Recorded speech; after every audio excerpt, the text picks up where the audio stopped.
Hello बच्चों, नमस्ते बच्चों।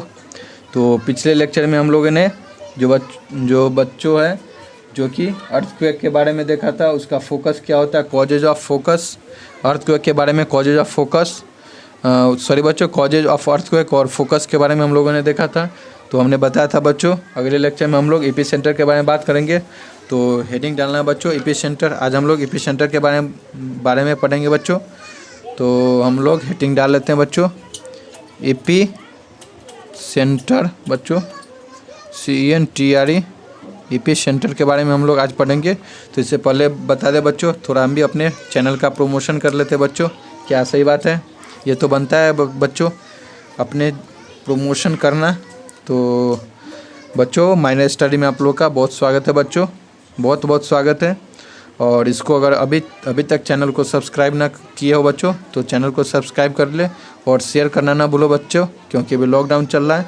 ज़्यादा से ज़्यादा बच्चों तक पहुंचाए बच्चों, जो कि आपके दोस्त होंगे उनको शेयर कर सकते हैं, जो आपका जो रिलेटिव्स होंगे उसको शेयर कर सकते हैं।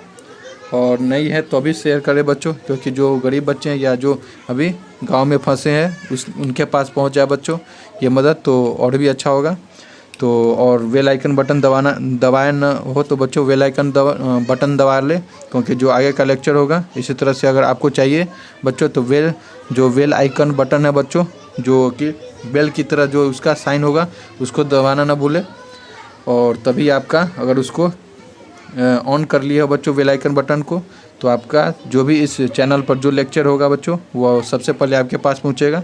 तो हम लोग कुछ ज़्यादा ही प्रमोशन कर लिया। अब हम लोग जो बच्चों काम की बात करते हैं तो एपी सेंटर के बारे में पढ़ रहे थे बच्चों।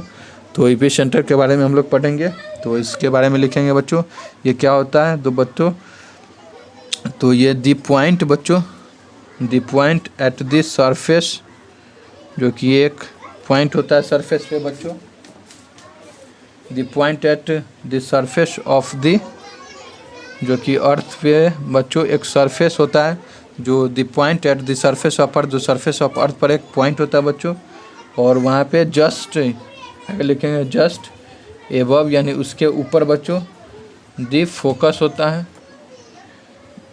The focus at which the first shock, यानी कुछ शॉक बच्चों, जैसे अचानक से कुछ, जैसे आप लोग देखे होंगे कभी आपको कुछ जो गर्म चीज़ जब हीट बहुत ज़्यादा होता है तो आप यहाँ पे जब को आपको पकता है तो एकदम अचानक से जो आपका जो काम करता है वो उसको जैसे वो शॉक लग गया, वो शॉक हो गया बच्चों। जैसे आप लोग फिल्म देखे होंगे कि जो इलेक्ट्रिकली शॉक देता है उस तरह से शॉक हो गया। इज ऑब्जर्व्ड, वो ऑब्जर्व्ड क्या था, ऑब्जर्व्ड, और उसको बच्चों कॉल्ड एज एपी सेंटर बोलते हैं, एपी सेंटर, एपी सेंटर। तो the point at the surface of the earth, जो एक पॉइंट होता है बच्चों सरफेस ऑफ अर्थ पर, जहाँ पे जस्ट अबव द फोकस के जस्ट ऊपर होता है बच्चों, जस्ट अबव द फोकस, जहाँ पे फर्स्ट शॉक आता है वहाँ ऑब्जर्व होता है, उसको हम लोग एपी सेंटर बोलते हैं, जो कि अर्थ का। और इसी में आगे द स्ट्रेंथ बच्चों, the strength of the earthquake, ये अर्थक्वेक, जो अर्थक्वेक का स्ट्रेंथ होता है बच्चों, अर्थक्वेक का स्ट्रेंथ जो कि डिक्रीज होता है बच्चों, डिक्रीजेज अवे फ्रोम, कहाँ से बच्चों, द एपी सेंटर से कम होते जाता है बच्चों। जहाँ पे जैसे मान लिए जो एपी सेंटर बच्चों वहाँ पे 5 सिस्मो बच्चों, जैसे यहाँ पे जहाँ पे मान लिए बच्चों ये अर्थ हो गया हमारा, और अर्थ हो गया यहाँ पे बच्चों, माने ये एपी सेंटर हो गया, जो अर्थक्वेक का एपी सेंटर यहाँ पे आ गया। और तो यहाँ पे सबसे ज़्यादा यहाँ पे और 5 का आया हुआ है, 5 रिक्टर का बच्चों जो अर्थक्वेक आया, तो ये आते इस तरह से जाते जाते बच्चों ये कम होते जाएगा आगे। तो यहाँ पे इसके जो नज़दीक होगा वो वहाँ पे ज़्यादा कुछ झटका जो अर्थ का है बच्चों वो ज़्यादा प्रभाव पड़ेगा। यहाँ पे कुछ ज़्यादा होगा, यहाँ पे मान लिया 4 हो गया, यहाँ 3 हो गया, यहाँ 2 हो गया, 1 हो गया, 0 हो गया, इस तरह से जो कम होते जाता है बच्चों। यहाँ पे एपी सेंटर उसके आसपास कुछ ज़्यादा ही होता है, उसके जो दूर होता है वहाँ पे कम होते जाता है। वही लिखा हुआ the strength of earthquake decreases away from the AP centre, से जो डिक्रीज होते जाता है बच्चों ये इस तरह से कम होते जाता है। तो ये हमने देख लिया बच्चों, और आगे हम लोग देखते हैं। ये एपिसेंटर के बारे में बात कर लिया। अब सिस्मोमीटर के बारे में बात करते हैं बच्चों। सिस्मोमीटर क्या होता है? सिस्मोमीटर के बारे में देखेंगे बच्चों। सिस्मोमीटर, तो सिस्मोमीटर हो गया। तो आगे देखेंगे सिस्मोमीटर। सिस्मोमीटर क्या होता है बच्चों? तो सिस्मोमीटर इज द इंस्ट्रूमेंट, ये एक है बच्चों जो कि सोर्स ऑफ सिस्मिक वेव होता है, उसको मापने में काम आता है बच्चों। तो ये एक इंस्ट्रूमेंट हो गया। Is the instrument seismometer. Seismometer is the instrument बच्चों जो कि which is used to find, क्या चीज़ फाइंड करने के लिए उपयोग होता है बच्चों? Source of the seismic waves. एक वेव्स होता है जो अर्थक्वेक का ही वो वेव्स होता है बच्चों, उसको मापने में काम आता है। तो seismometer is the instrument which is used to find the source of seismic wave. Seismic wave मापने के लिए सिस्मोमीटर का उपयोग होता है बच्चों। और आगे हम लोग देखेंगे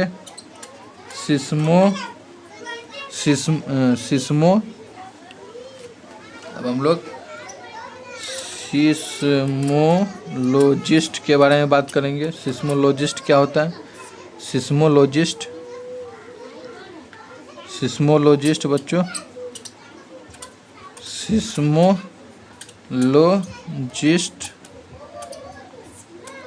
सिस्मोलॉजिस्ट के बारे में, तो इसके बारे में लिखेंगे बच्चों। ये एक साइंटिस्ट बोलते हैं बच्चों, एक साइंटिस्ट होता है। दिस साइंटिस्ट जो स्टडी करता है अर्थक्वेक के बारे में। This scientist who study about the earthquakes called बच्चों, उसको हम लोग कॉल्ड एज, उसको हम लोग क्या बोलते हैं? सिस्मोलॉजिस्ट बोलते हैं, जो कि अर्थक्वेक के बारे में अध्ययन करता है बच्चों। This scientist who study about the earthquake is called seismologist, जो कि अर्थक्वेक के बारे में अध्ययन करता है, उसको हम लोग सिस्मोलॉजिस्ट बोलते हैं। अब हम लोग structure and function of seismograph क्या होता है उसके बारे में पढ़ेंगे बच्चों। तो सिस्मोग्राफ देखेंगे। तो बच्चों सिस्मोग्राफ के बारे में हम लोग देख लेते हैं। तो जैसे बच्चों यहाँ लिख लेते हैं, उसके बारे में पढ़ेंगे। तो यहाँ पे स्ट्रक्चर क्या होता है? Structure and functions of seismograph कभी आप लोग सुने होइएगा, कभी कभी इससे पहले ही जो होता है न्यूज में आ जाता है कि यहाँ पे इतना भूकंप आने वाला इस तरह का। तो ये कैसे आता है बच्चों, उसके बारे में देख रहे हैं, क्योंकि उसका स्ट्रक्चर क्या, मशीन का स्ट्रक्चर क्या होता है, उसका फंक्शन क्या होता है, उसके बारे में हम लोग अभी बात करने वाले हैं बच्चों। तो फंक्शन ऑफ सिस्मोग्राफ, तो यहाँ पे बात करेंगे सिस्मोग्राफ के बारे में। तो स्ट्रक्चर और तो हम लोग स्ट्रक्चर बनाएंगे बच्चों। जैसे ये हो गया हमारा अर्थ हो गया, इस तरह से बच्चों हमारा ये अर्थ हो गया। सपोज करना ये हमारा अर्थ हो गया बच्चों, ये हमारा अर्थ हो गया, ये अर्थ हो गया बच्चों। और इस तरह से एक जो कि एक पेंडुलम की तरह बच्चों एक टंगा होता है। तो यहाँ से एक धरती के अंदर जो एक रॉड की तरह होगा बच्चों। इसके बारे में हम लोग थ्योरी भी देखेंगे। इस तरह से बुक में भी आपका होगा बच्चों, आप बुक में भी देख सकते हैं। इस तरह से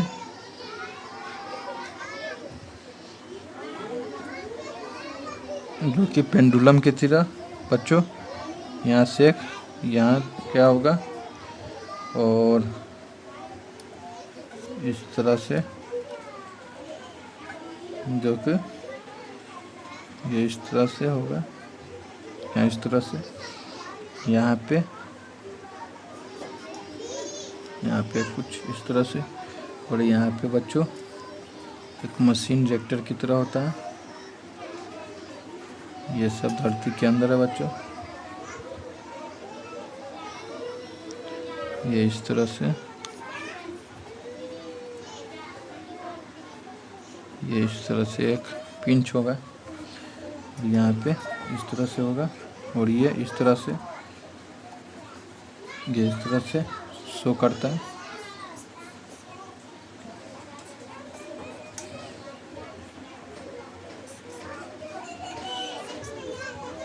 इस तरह से जब भूकंप आएगा बच्चों तो यहाँ पे ये जो पेंडुलम की तरह है बच्चों, ये इस तरह से हिलेगा और यहाँ पे इस तरह से जो कि करेगा, जैसे ये ग्राफ में बता दूँ इस तरह से, जैसे ये ग्राफ हो गया अपना, मशीन जो स्क्रीन होगा बच्चों उस पर इस तरह से शो होगा। अगर ज़्यादा आया तो ये पहले इस तरह से नॉर्मल हो गया, और अगर आने वाला होगा तो इस तरह से जो ग्राफ इस तरह से चलने लगेगा, फिर इसे इस तरह से चलते रहता है बच्चों।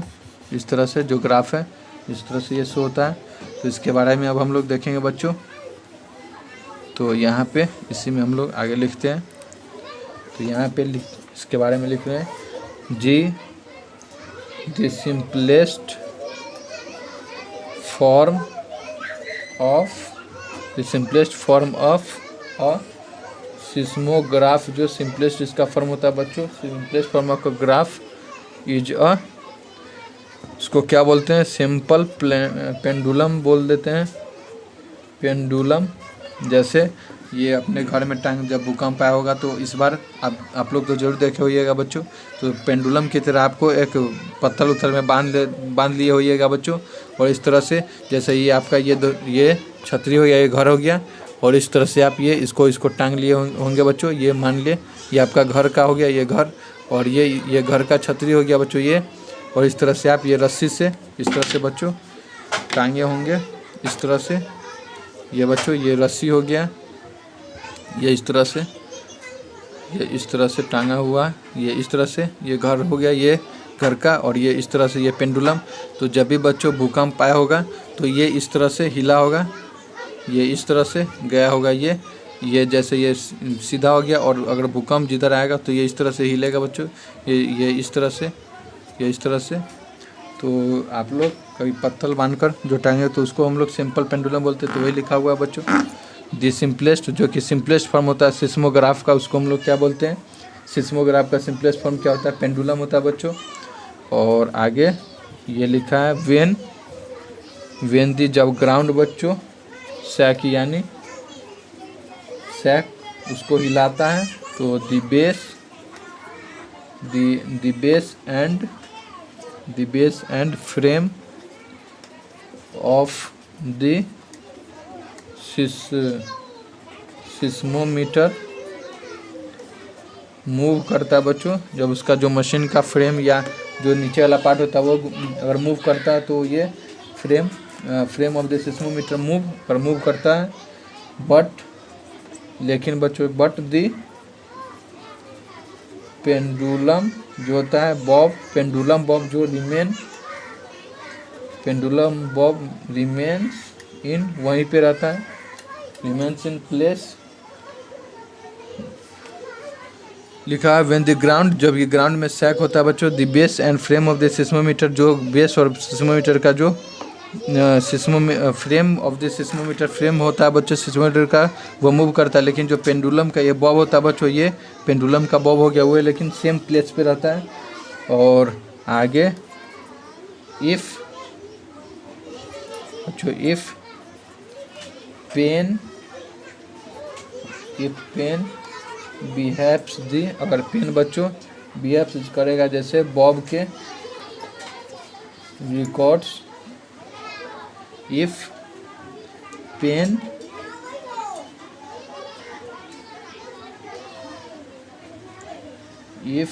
Pen below the bob, sorry बच्चों यहाँ if pen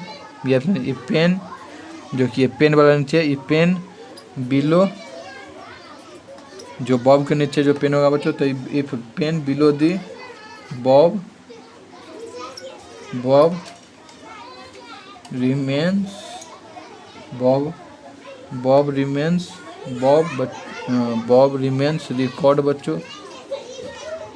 records the motion.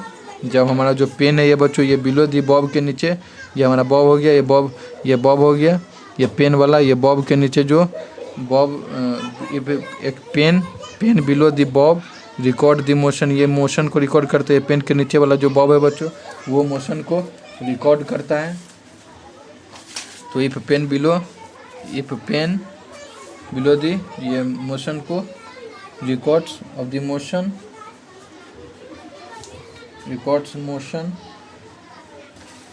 Motion on a paper. और हो गया ये, यहाँ तक देख लिया बच्चों। और राइटर स्केल के बाद देखेंगे। राइटर स्केल क्या होता है उसको बार अब पढ़ेंगे उसको बच्चों। तो आगे हम लोग राइटर स्केल के बारे में पढ़ेंगे। तो यहाँ हेडिंग डालते बच्चों, राइटर RICHT राइटर स्केल के बारे में देख रहे हैं बच्चों। राइटर स्केल तो यहाँ पे ये किसके द्वारा इन्वेंटेड किया हुआ था बच्चों? It was developed by Charles F writer के द्वारा ये बनाया गया था बच्चों 1935 में ही। और द नंबर इंडिकेटिंग हम लोग नीचे देखेंगे। द नंबर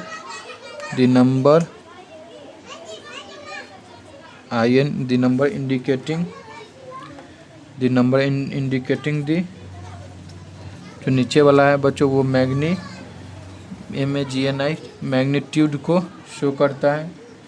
और मैग्नीट्यूड और इंटेंसिटी ऑन राइटर स्केल पे बच्चों। और राइटर स्केल पे ये वो मैग्नीट्यूड या ये शो करता है। राइटर स्केल रेंजेज, जो कि राइटर स्केल रेंजेज होता है। On writer scale ranges between कितने के बीच में होता है? बिटवीन 0 और 9 के बीच में राइटर स्केल पर ये शो होता है बच्चों। The intensity of an earthquake, जो अर्थक्वेक का इंटेंसिटी होता है बच्चों, of an earthquakes, intensity of an earthquakes on the Richter scale is as follows. नीचे लिखा हुआ है तो नीचे देखेंगे। जैसे 0 to 2 हो गया बच्चों, यू अननोटिस्ड हो गया। 2 to 4 ये नोटिस नहीं किया था बच्चों। और 2 to 4 जो कि वेरी माइल्ड हो गया, नो डैमेज DA। और 4 to 6 आ गया तो बच्चों मॉडरेट। 6 to 8 आ गया इसके बीच में अगर तो सेवर यानी कुछ डैमेज होगा। और 8 to 9 राइटर स्केल आ गया बच्चों, तो वेरी सेवर यानी बहुत डेंजरस होता है बच्चों। ACBERE जो कि हमारे इधर इस बीच में आया था भूकंप बच्चों, वो ये था 4 to 6 मॉडरेट वाला था। और कभी कभी ये अननोटिस्ड वाला भी आया था। और वेरी माइल्ड नो ये भी आया था बच्चों। तो यहाँ तक राइटर स्केल के बारे में देख लिया बच्चों। अब हम लोग methods of protection against earthquake, जो कि अर्थक्वेक से हम लोग कैसे बच सकते हैं उसके बारे में, और प्रिकॉशन क्या है, सेफ्टी क्या है बच्चों, उसके बारे में देखेंगे। तो इसके बारे में हम लोग बच्चों अगले लेक्चर में देखेंगे। तो अभी के लिए इतना ही बच्चों। नमस्ते बच्चों। और मैंने स्टडी में आप लोग का बहुत बहुत स्वागत है बच्चों। और लाइक सब्सक्राइब शेयर कराना ना भूले बच्चों। और अगर आपको इसी तरह से आगे का लेक्चर चाहिए बच्चों तो जो बेल आइकन बटन दबाना ना भूले बच्चों। तो नमस्ते बच्चों। फिर से हम लोग अगले लेक्चर में methods of precaution against earthquake के बारे में पढ़ेंगे। तभी अभी के लिए इतना है बच्चों। नमस्ते बच्चों।